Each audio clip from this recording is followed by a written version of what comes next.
Ladies and gentlemen, I would like to shine a light on a very historical figure. This person was well known and well respected for their choice to battle the old ways of how something was taught and created a tidal wave that was felt around the world. I'm speaking of Jun Fan Lee, or more popularly known as Jet Li. In the UX Encyclopedia of World Biography at Gale Virtual Reference Library, edited by Laura B. from 2003, states that Bruce Lee was born November 27th, 1940, in San Francisco Chinese Hospital. His mother gave him a Gaelic name, Bruce, which translates to the strong one, which he very lived up to his name. Bruce was an actor, director, martial arts philosopher, and founder of Jeet Kune Do. One of Bruce's biggest accomplishments was teaching of martial arts to Westerners. In 1960, it was not allowed for Westerners to learn martial arts, as there were severe punishments for breaking this belief. Bruce did not follow the way of traditional martial arts. Instead, his philosophical foundation with its core laid the ideas of simplicity, directness, and personal freedom, a quote from BruceLee.com in 2017. At the age of 18, Bruce had 3 martial arts schools called Junfang Gung Fu Institute in California that would teach his style of Gung Fu or Chinese boxing to whomever would like to learn. Despite the many retaliations of the Asian community for trying to maintain a successful martial arts school breaking a long uphill tradition, Bruce was also a college student pursuing a degree in philosophy and worked at a family friend's restaurant as a waiter, according to BruceLeeFansite.com from 2017. Bruce was also a famous actor, having leading roles in Enter the Dragon, Game of Death, Chinese Connection, and Big Boss. He was a sight to see on film. During the filming of his movies, the camera recording speed had to be slowed down to capture his kicks and punches, per Case Smallwood, who wrote an online article in 2015 in FactFiend.com. The last world-changing accomplishment that still echoes through time that I would like to highlight was the famous book titled Tao Jet Kune Do. This is the cover from the famous book that teaches his philosophies of martial arts, pulled from Barnes & Noble's website from 2017. Tao Jet Kune Do, still to this day, helps open the minds of many to see what Bruce believed in. One of his most famous quotes during an interview from Peter Burton show in 1971 was, "Be like water. Be formless, shapeless, like water. If put water into a cup, it becomes a cup. You put water into a bottle, it becomes the bottle. You put it into a teapot and it becomes the teapot. Water can flow or it can crash. Be water, my friend. Be like water, meant to conform to your surroundings, adapt to your situation," which still can apply to today. Bruce Lee has inspired many to become better. Through his philosophies and willingness to teach martial arts to anyone, along with his success in movies, allowed other cultures to study martial arts. I myself am one of his successes. I had the honor of studying 10.5 years of Wallin Kung Fu and Tai Chi Chuan with my instructor Sifu Richard Allen. This is a picture of me standing next to my grandmaster Kwai Chan. Bruce Lee deserves much more recognition for his accomplishments and how one man changed the minds and the beliefs of the world. Ladies and gentlemen, thank you for your time.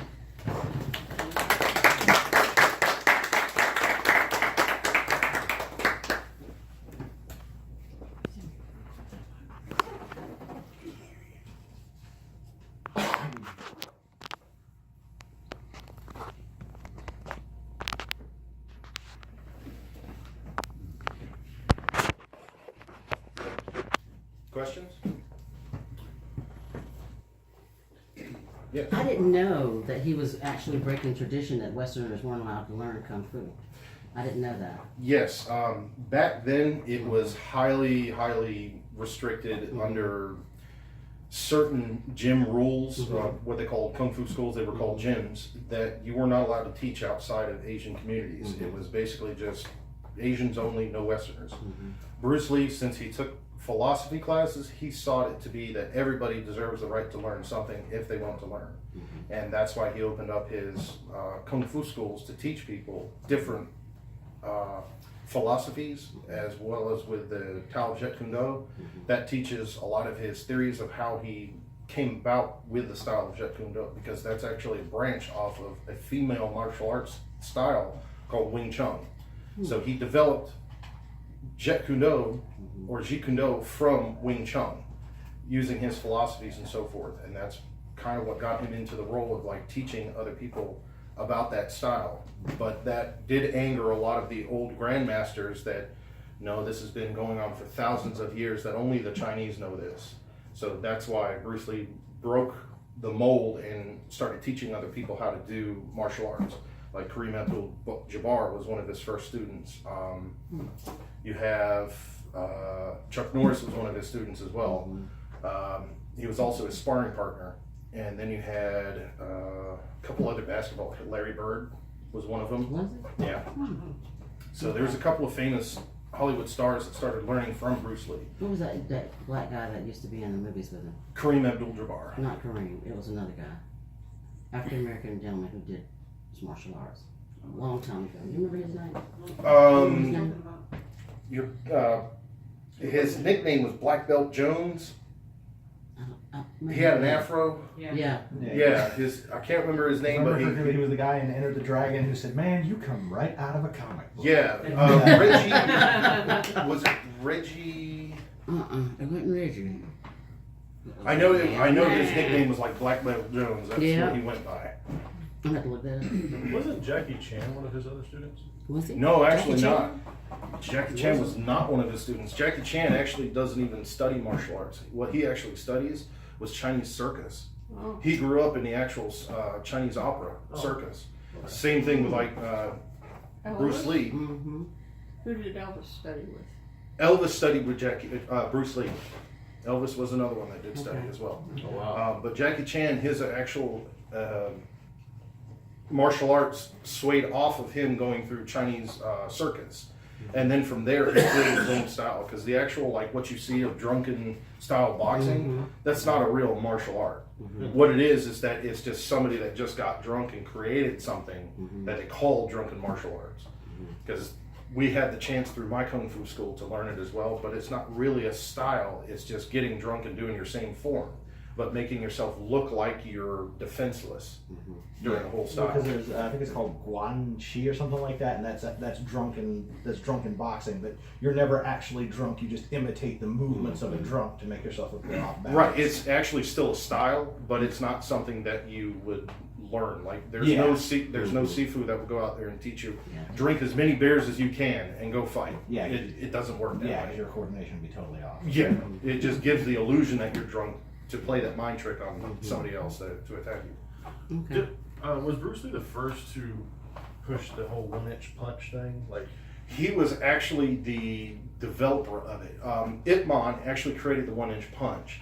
Then Bruce Lee kind of did emphasize the 1-inch punch. He showed the power of it. He took that skill. The 1-inch punch was actually created by the young Chinese martial artist that created Wing Chun. She actually developed that. what my follow-up question was, what made it so powerful? The actual power behind that through Tao of Jeet Kune Do, you can actually read, it's not from the fist, it's from the twisting of the hips.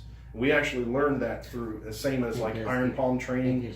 It's the power of his hips. The way that he was able to shred a lot of that body fat was torquing his wrist, because it's the placement of the foot. The power is coming from the ground, from twisting your ankle, your hip, your whole side, your shoulders, and your fist. At just that small impact, it's enough to create enough force to push a human back at least 3-4 feet. He also does a demonstration on a black and white video of like a 6-inch punch, where he launches a gentleman about 10-15 feet back into a chair. But that's where the power comes from, is not from the fist. A lot of people think that's where the power comes from. It's years and years of philosophies of old ancient martial arts, where you learn, when you take a martial arts class, especially Kung Fu, you learn that your power comes from your feet at all times, because it's the twisting of the location of how your joints are and how the muscle structure twists, and it powers everything behind your fist. You're basically redirecting all the kinetic energy from the rest of your body through your arm. Yeah, it has enough punch to basically knock the wind out of you or crack a rib if you wanted to. But the 1-inch punch, to your question, yes, Bruce did emphasize that a lot, because Ip Man, his instructor or his grandmaster, did not really go out and show his flair so much. Bruce was actually his protege to emphasize on the style of Jeet Kune Do and how powerful it was. So then he started getting into acting and showing more of his skills and so forth. Bruce didn't want to compete in professional martial art boxing and so forth. He was more focused on doing movies and so forth, getting the publication of Jeet Kune Do out there. I got a question. You mentioned that they had to slow down the recording Yeah. to actually catch his movements.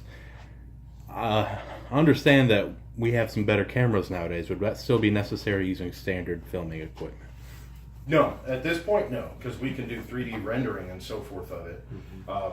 It would capture all that. Back then, in the black and white films that they had to slow that down a lot. Bruce Lee actually never made contact with any of his people because when he slowed his punches down, they could not react fast enough to where they could block a punch. So Bruce would have to cut his punches like either short or stop it a few inches before it hit somebody because they couldn't even react to move out of the way. Because he was moving slower, not the film. 'Cause that The film was actually slowing was it? down as Was it well. both? Yeah. Oh wow, it's both. Yeah. 'Cause I always understood it was just him. No, it was Oh. they had him do his normal speed because they needed to get that reaction. Yeah. But if you watch a lot of his films, you'll see that the guys will actually react a lot slower than what he does. But they had to slow that film down. That's Okay. why when you see like a punch or something, Yeah, 'cause they I show remember- like the guys like, oh. Yeah, because I remember that part, but I figured that was just for more dramatic emphasis in that he was doing. A lot of doing it his slow. films were filmed twice. Yeah. Once to get the live action, and then the second time just him doing his punches. Yeah, he's a pretty amazing person. Cool. I have a question. Didn't he have one of his teachings that stated when you go to punch something, your fist should stop so many inches behind where you actually connect with the target? That's actually a rule of thumb. He has it listed in the book, but that's a rule of thumb that almost every martial artist has acquired as well. When I did my Kung Fu, it was basically you learn to punch through an object, not stop at an object. So yeah, that pretty much was a baseline for every martial art thrown at it. All right, well, thank you folks. I appreciate your time.